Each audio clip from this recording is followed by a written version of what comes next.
நண்பர்களுக்கு வணக்கம். நான் உங்கள் அன்பு. இன்னையோட நம்ம மக்காச்சோளம் போட்டு 49வது நாள் ஆகுதுங்க.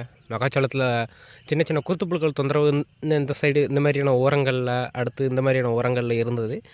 மருந்து அடித்ததுக்கப்புறம் அது இப்போ கொஞ்சம் குறைய ஆரம்பிச்சிருச்சு. அது மட்டும் இல்லாமல் இப்போ பருவமழையும் இப்போ 2-3 நாளாக கரெக்டாக பெய்ய ஆரம்பிச்சிருச்சு. நேற்றெல்லாம் நல்லா பேஞ்ச மழையினாலேயே எந்த தொந்தரவும் இல்லாமல் என்ன சொல்கிறது, மோட்டர் போட்டு விட்ட மாதிரிக்கு தண்ணி அவ்வளோ தண்ணி போயிருக்குது.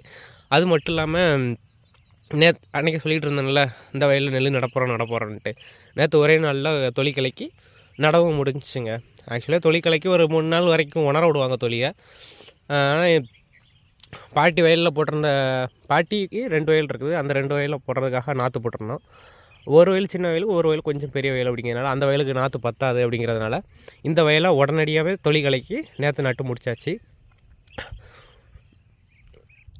முழுக்க சொந்த தேவைக்காக மட்டுமே இந்த வயலில் இருக்கிற நெல் யூஸ் பண்ணுவோம். நீங்கள் எப்படி உங்கள் சொந்த தேவைக்கு எவ்வளோ நெல் போடுறீங்க?